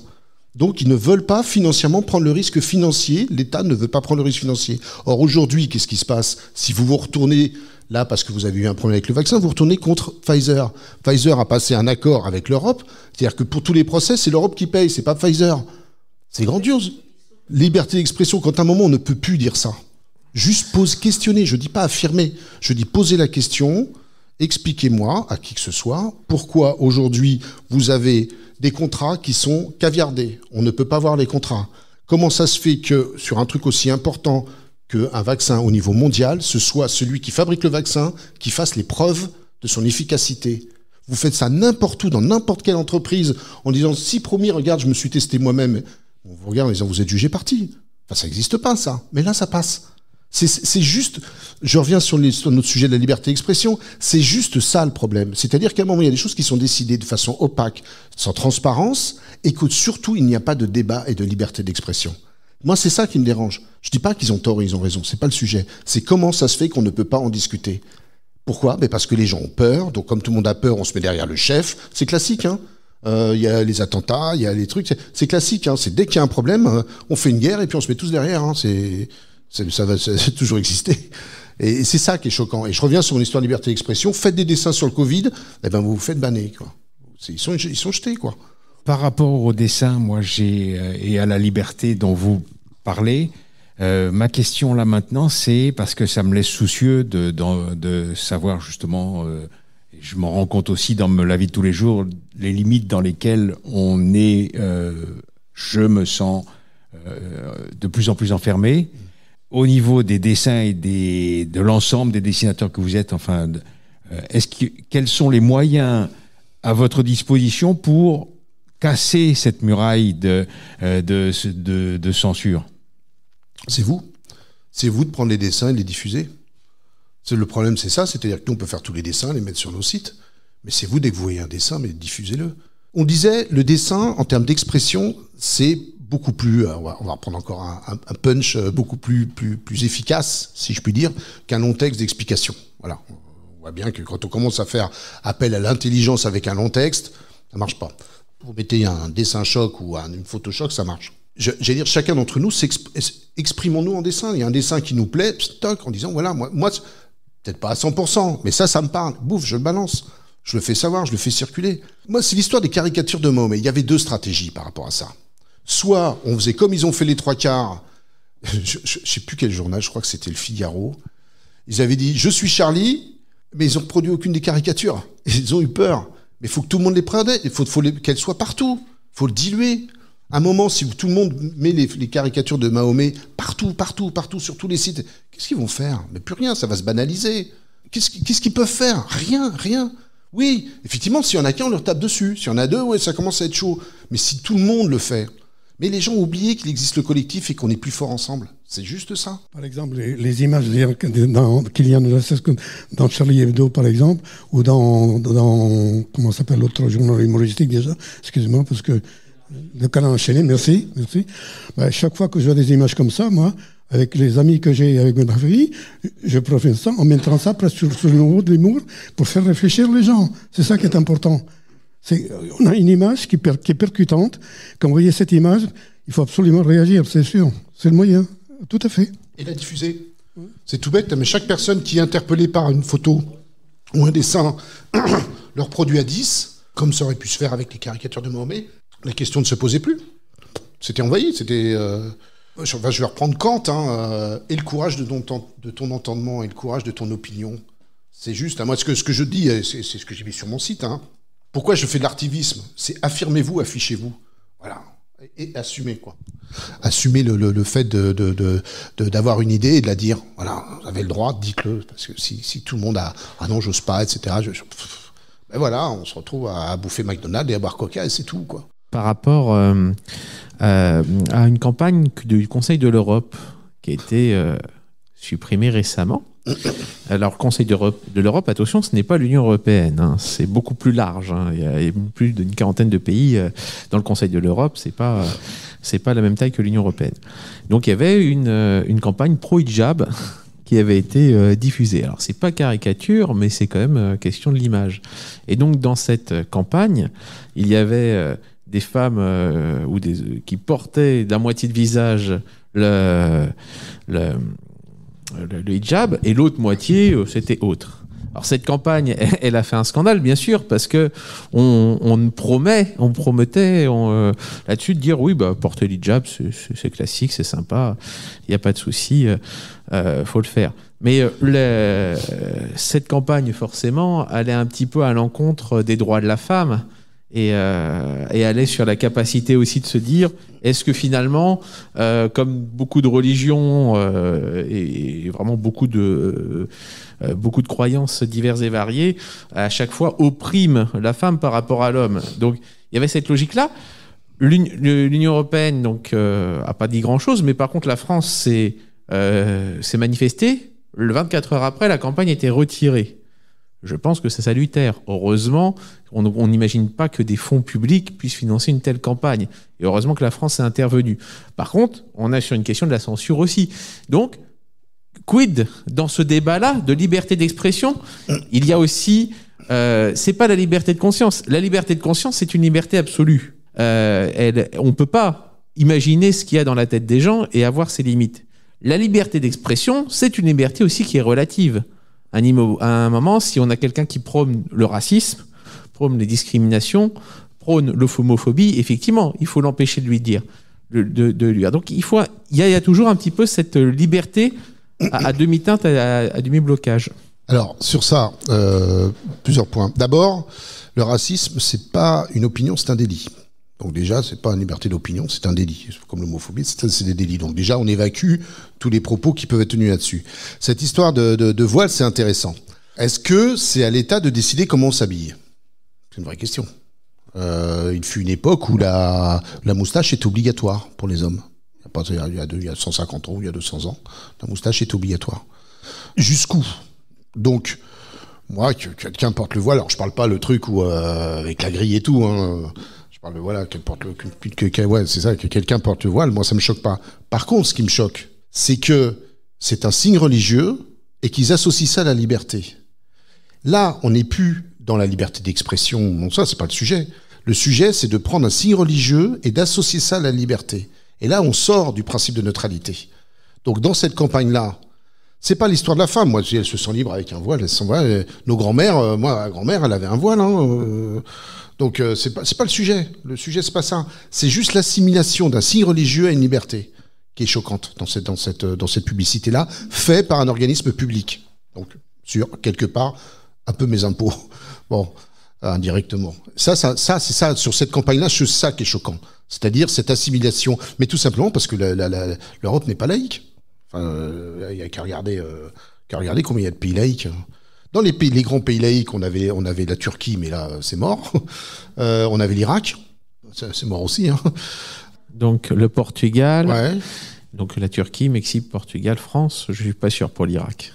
À l'époque, si, il y a sous Saddam, si. Sous Saddam Hussein, si. Oui, mais... Non, mais pas, je partirais pas en vacances là-bas quand même. Hein. Mais je veux dire que c'est pas l'Iran, quoi.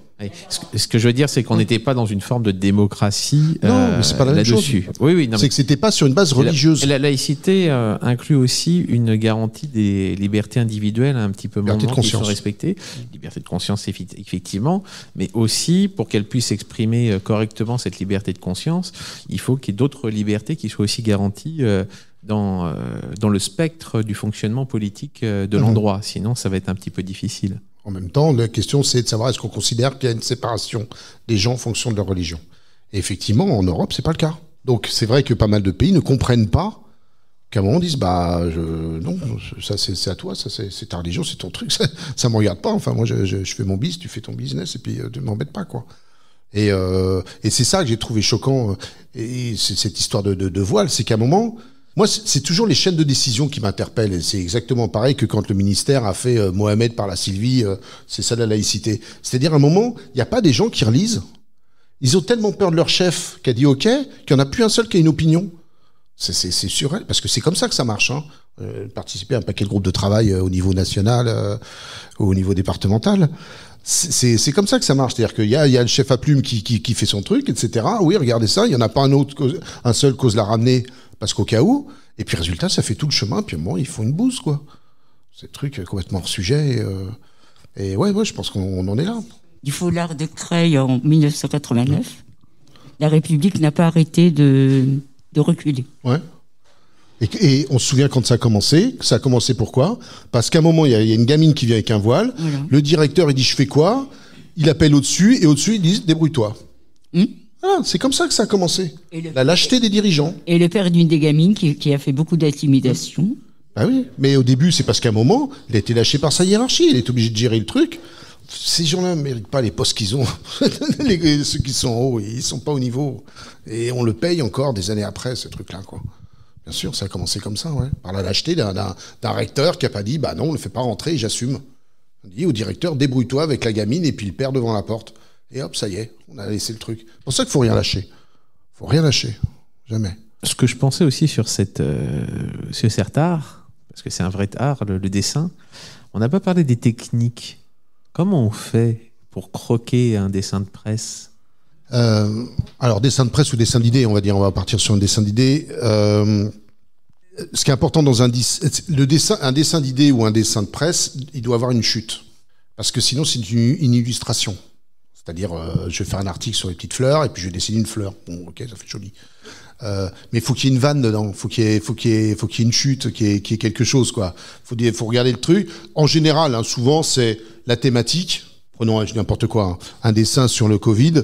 Vous allez avoir le Covid une 5e dose. Vous allez avoir un gars, n'importe quoi, hein, qui va avoir plein de piqûres partout.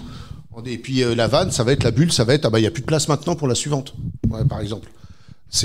L'idée, c'est que comme c'est fait pour interpeller, il faut arriver à trouver le truc qui va accrocher. Donc soit c'est une vanne, soit c'est un truc qui choque un peu. Je vais vous citer un truc qui m'est arrivé il y a une petite dizaine d'années. J'habitais pas à Évry, là j'habite à Évry, là, mais avant j'habitais dans une autre ville où il y a un golf. Et ça avait changé de côté municipal. Et on avait une maire, puisque c'était passé d'un maire à une maire, mais qui voulait se faire appeler Madame le maire, qui, son truc, plutôt que de financer les écoles, les sorties, etc., comme il y avait un golf sur place, de façon détournée, elle finançait le golf. Donc elle achetait un placard publicitaire, une fortune, comme ça n'a pas été justifié, etc. Puis à un moment, moi qui étais plutôt de l'autre côté, je dis c'est bon, quoi. Moi j'ai ma gamine à l'école, je préfère qu'il l'emmène à la piscine que d'aller payer des trucs dans le golf, quoi. Et j'avais fait un dessin où vous aviez, parce qu'aussi ils avaient décidé de baisser les subventions pour la crèche. Donc j'avais fait un dessin où vous aviez quelqu'un qui faisait un lancer de golf comme ça, qui envoyait le golf, et vous aviez un bébé qui partait loin et qui faisait ouais, etc. Voilà, bon, truc. Et puis je disais voilà, on préfère le golf aux enfants. Bon, ça vous fait marrer, moi ça m'a fait marrer, etc. Le truc surréaliste. J'ai eu un coup de fil d'un copain kiné qui m'a dit « Tu peux pas dessiner ça, tu verrais le nombre de gamins que je répare qui sont maltraités, etc. » Et la propre mère de ma fille qui m'a dit « Oh non, il est un peu violent ton dessin, etc. » Et c'est là que... Ça, c'était 3 semaines avant Charlie. Et à un moment, je fais ce dessin-là, j'ai regardé la réaction, je me dis « Mais attendez, c'est juste un dessin, quoi. » Donc j'ai fait un dessin après avec un bon poupon en disant dans ce dessin personne n'a été blessé, etc. Vous savez comme à la fin des films pour les animaux, quoi. En disant dans le dessin personne n'a aucun bébé qui a été blessé, quoi. Mais ça m'a fait peur parce qu'à un moment un copain, en plus pas moi qui m'a traité un bébé, moi, franchement, la mère de ma fille qui me dit mais tu peux pas dessiner ça, ou je vois simplement un gars qui fait un coup de golf et vous voyez le bébé qui s'envole en faisant ouin, et la réaction des gens, je me suis dit mais on est arrivé où? Et je vous dis ça, c'était il y a une dizaine d'années. Et je vous dis, c'était en 2000, c'était 3 semaines avant Charlie, quoi. Donc déjà, je vois ça, je me dis, mais on peut plus dessiner ce qu'on veut, quel est le problème? Et là, les copains, ils se font buter, quoi. Donc, ça fait peur, hein. Ça fait peur, c'est que les gens, des dessins, ils prennent ça au premier degré, quoi. C'est qu'un crayon, hein, c'est qu'un stylo. Si tu veux pas regarder, tu regardes pas, je t'oblige pas, moi. Et donc les trucs, voilà, c'est titiller. Tu parlais pour le dessin, là, c'est d'interpeller, c'est de faire rire, sinon c'est une illustration. Et puis en plus, le problème dans le dessin de presse, et ça c'est valable pour plein de dessinateurs, hein, c'est que vous avez une carrière de dessinateur tout le temps. On peut pas être génial tout le temps, hein. Déjà quand on l'est une fois, c'est super. Mais des fois on se trompe, quoi. Et tout est mort. C'est-à-dire que vous avez c'est exactement ce qui s'est passé avec le New York Times. C'est-à-dire qu'il y a toujours eu des dessins, le monde entier regardait les dessins et puis le angle de vue. Qu'est-ce qui se passe? Ils ont peur sur un dessin, on s'en fout, enfin, je veux dire, 2 semaines plus tard, tout le monde aurait oublié. Ils ont peur, ils reculent, plus de dessin de presse. Tous les autres journaux du monde disent, ah bah non, mais si même eux ils reculent, nous aussi. Et hop, ça y est, c'est foutu. C'est exactement pareil, l'histoire du voile de Creil. C'est exactement la même chose. C'est-à-dire qu'avant, il y en a un qui a lâché, hop, la théorie des dominos, quoi. Donc, c'est pour ça que moi, je suis plutôt allé au trash, toujours dans le respect, hein, bien sûr. Hein. L'idée, c'est de titiller, c'est d'interpeller. L'idée, c'est pas de blesser les gens. Hein. C'est de les secouer un peu. Et mais en dessin, je pense qu'il faut pas hésiter à y aller. Ouais. Votre histoire me fait penser à une chose. Il y a peut-être 20 ans de cela, il y a des avions qui survolent Ablon. Ablon, c'est pas très loin d'ici. Et il y a un avion qui était très bas et les gens ont eu très peur, alors qu'il n'y a eu aucun mort. Mais la peur, il aurait été possible. C'est terrible, ça. Alors que les gens allaient bien, qu'il n'y avait aucun problème. Je trouve que c'est du même genre. Oui, mais j'ai commencé une série de dessins, c'est La peur rend con. Parce que je prends un cas très concret. Franchement, vous prenez l'avion, on vous prend votre lime à ongles. Vous avez essayé de détourner un 747 avec une lime à ongles, vous? Mais il y a quoi dans le cerveau pour faire ce genre de truc, quoi? Donc, oui, c'est exactement ça. La peur rend con. Mais c'est ce qui se passe aujourd'hui. Enfin, je vois plus personne qui réfléchit. On a l'impression que tout le monde est lobotomisé. Alors, si en plus vous faites des dessins qui vont se moquer de ça, oh là là, tu te moques de moi et tout, oh là, je me moque pas de toi, c'est toi qui te sens moqué. Moi, j'ai rien fait, moi. On vit une époque où le problème qu'on a, je pense, c'est que si chacun de nous ne se reprend pas en main, ou ne se prend pas en main, ou continue de se prendre en main, et ne rayonne pas autour de lui, c'est pas d'en haut que ça va venir. La révolution qu'on a aujourd'hui, moi je reviens sur le climat, hein, parce que là on plaisante pas, je veux dire, on n'est pas en problème d'un virus avec la 10e dose. Hein. C'est clair, c'est le monde qui change là. Si à un moment, chacun d'entre nous, on se prend pas en main, c'est pas d'eux que ça va venir.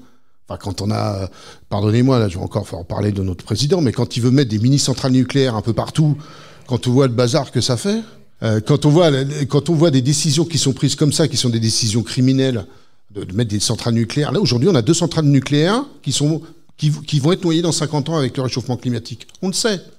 On le sait. Je veux dire, on le sait, on sait mesurer le truc, on le sait. Et l'autre, ils vont rajouter. Ça viendra pas d'eux, ça viendra de chacun de nous qui disons non. Et moi, je pense que nous devons rentrer en résistance républicaine. Je vous le dis comme je sens. Hein. C'est-à-dire qu'à un moment, tous les gens qui sont à des postes de responsabilité, ils freinent ce qu'ils peuvent freiner, ils accélèrent ce qu'ils peuvent accélérer. Mais les autres, ils font la même chose en face. Hein. La preuve, hein, le camion tout à l'heure là dont vous parliez, c'est légal hein, ce qu'ils faisaient. Hein. Mais ils auront pourri la vie. C'est la même chose. Faut faire la même chose. Parce que ça ne viendra pas d'eux. Hein. Faut-il accepter de se former à être heurté? Alors, moi j'aime bien cette expression. Il y en a qui disent sortir de sa zone de confort. Il y en a d'autres qui disent étendre leur zone de confort. Moi je pense qu'il faut apprendre à étendre sa zone de confort.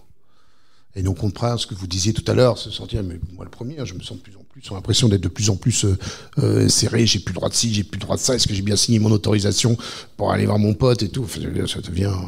voilà. Donc je pense qu'il faut c'est une discipline personnelle et collective, parce que c'est collectif aussi, de dire, mais je ne suis pas d'accord. Par exemple, moi, à chaque fois qu'on me contrôle, je gueule. On regarde mon sac, je gueule, mais tout systématiquement. Mais alors à chaque fois il y a ma copine qui a honte, puis ma gamine, en plus elle est ado, alors elle se met à 100 mètres en disant papa arrête, tu me mets la honte et tout comme d'hab. Mais si à un moment on laisse pas faire, si à un moment tout le monde disait non vous regardez pas mon sac, j'ai pas de bon, ça suffit, et de toute façon la façon de vous regarder, si j'en avais une vous la verriez pas. Alors, pourquoi vous le faites? Moi, c'est cette habitude-là qui je trouve insupportable. Et ce que je trouve comme acte, et je peux vous dire, c'est fatigant au quotidien, même moi-même, je me fatigue tout seul. Hein. Si vous rentrez pas, chacun n'entre pas dans sa micro-résistance de dire, écoutez, ça suffit, ou alors essayez d'éviter le vigile, juste pour que vous cavale après. Parce que le principe, c'est oui, il fait son boulot. Ouais, mais le conducteur du train d'Auschwitz aussi, il faisait son boulot. Hein. Donc ça suffit, cet argument du il fait son boulot. Non, les métiers, non. C'est pas parce qu'il fait son boulot, je vais tout accepter. C'est trop facile, ça. Donc, c'est ça. C'est un moment, cette auto-résistance de dire, non, pourquoi, à quel titre, comment on fait. Là, vous allez voir, va falloir sortir ses papiers d'identité, plus son état de santé, pour aller boire un café. Et encore, assis. Ces gens-là sont des dingues. Franchement, faut gueuler. Je pense, si tout le monde gueule, ça ne passera pas. C'est parce qu'on se couche que ça marche. Je vous invite, je vous dis ça parce que je viens de le relire, le discours de la servitude volontaire de la Boétie. Tout est dit, ça ne fonctionne que parce qu'on l'accepte. C'est tout. Si on ne l'accepte pas, ça ne marche pas. Ils sont 15. Nous, on est 60 millions. Qu'est-ce que vous voulez qu'ils fassent ? Faut juste à un moment pousser un peu le truc, quoi. Pas se laisser faire au quotidien. Voilà. Pourquoi vous me fouillez ? Pourquoi ci ? Pourquoi ça ? Etc. À l'aéroport, je vous dis le bazar à chaque fois que je le fais. Mais c'est pas grave. Ça suffit, quoi. Les chaussures, enfin, franchement, avec des tongs, sous ta pieds nus. Mais... Ah oui, mais c'est le règlement. Le règlement, il est con, je veux dire. On n'est pas obligé de faire des conneries tout le temps, quoi. Donc, c'est important d'être en veille, parce que c'est comme ça que les dérives, elles se font. On connaît l'histoire, hein. C'est comme ça que ça se fait. Petite touche, toc, toc, j'en rajoute. Et puis à un moment, on se dit, hop, Matin Brun, pour ceux qui ont lu Matin Brun, je sais pas si vous l'avez vu, je vous invite à lire, ça vaut 1 euro, c'est 10 feuilles, hein. Mais et pareil, moi, je l'offre. C'est exactement ce qui se passe. Un jour, c'est ça, puis à un moment, zut, c'est pour moi, quoi. C'est exactement ça. Il faut apprendre à résister. C'est un acte citoyen de résister. Et est-ce que ça peut s'apprendre ? Je crois qu'à la base, c'est s'autoriser à dire que c'est possible. Vous connaissez l'adage, hein, ils l'ont fait parce qu'ils ne savaient pas que c'était impossible. Eh ben, c'est exactement ça, quoi. Voilà, je pense c'est possible. Hein. Bien sûr que c'est possible. Est-ce que la caricature, elle peut améliorer la laïcité, et peut-être dans les régimes, et peut-être au-delà de ce pays, et comment la caricature peut être un outil et un moyen à cela ? Parce que je pense que le dessin, la caricature, par sa force, le dessin par son impact direct, sans passer par l'intellectualisation, peut bien sûr faire avancer la laïcité. Il suffit de faire quelques dessins sur les incohérences qu'entraînent les religions sur la vie des gens, par exemple, pour expliquer que si tu as envie de le faire, d'accord, mais tu ne m'imposes pas. Parce que franchement, il y a une série de dessins à faire sur toutes les religions, il n'y en a pas une pour acheter l'autre, hein. Mais il y a des séries de dessins à faire qui sont quand même truculentes, hein, quand même, hein. Ça fait quand même 2000 ans qu'on regarde un gars qui est crucifié et puis on est tous en train de souffrir pour lui quand même, hein, objectivement. Donc je veux dire, chacun fait ce qu'il veut, mais qu'on n'aille pas me l'imposer, moi, c'est pas trop mon truc. Donc oui, je pense qu'en titillant, en questionnant, ouais, bien sûr, moi je pense qu'on peut y aller, ouais, bien sûr. Mais le problème, c'est que si pour les faire dans sa cave, il faut les diffuser, quoi. Ça fait du bien d'entendre ça. Merci. D'autres questions ? Eh ben, je pense qu'on peut l'applaudir. Non, c'est moi qui vous remercie. Merci à vous. Retrouvez l'ensemble de nos podcasts Parlons laïcité sur notre site www.rers-evry.fr. Alors, j'ai une annonce à vous faire. Parce qu'on a bien compris que Jean Cry est un artiste accompli et il nous a mis en garde sur quelque chose d'important. C'est que le dessin de presse est menacé, qu'il faut pouvoir le faire vivre. Et pour le faire vivre, nous avons pris une décision dans nos émissions de radio Parlons laïcité, qui commenceront dès le mois prochain. C'est que Jean Cry sera présent et croquera à chaque fois ce que diront les intervenants, ce que diront le public, pour faire quelques dessins. Et puis pourquoi pas, nous ferons peut-être à un moment une exposition des dessins qu'il fera, puisque c'est ça aussi, faire vivre la liberté d'expression, faire vivre la laïcité, la liberté de conscience. C'est en l'usant. Donc nous avons pris ce choix de l'user. Et donc nous serons en partie.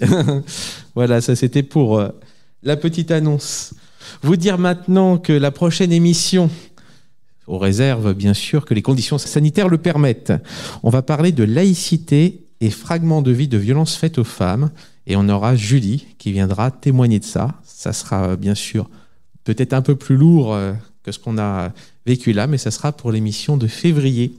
Voilà, je vous donne rendez-vous à ce premier jeudi de février de 17h à 19h. Merci beaucoup. Merci à vous. Cette émission est maintenant terminée. Retrouvez l'ensemble de nos podcasts Parlons laïcité sur notre site www.rers-evry.fr. Et pour rester informé de notre actualité et communiquer avec nous, rendez-vous sur notre page Facebook.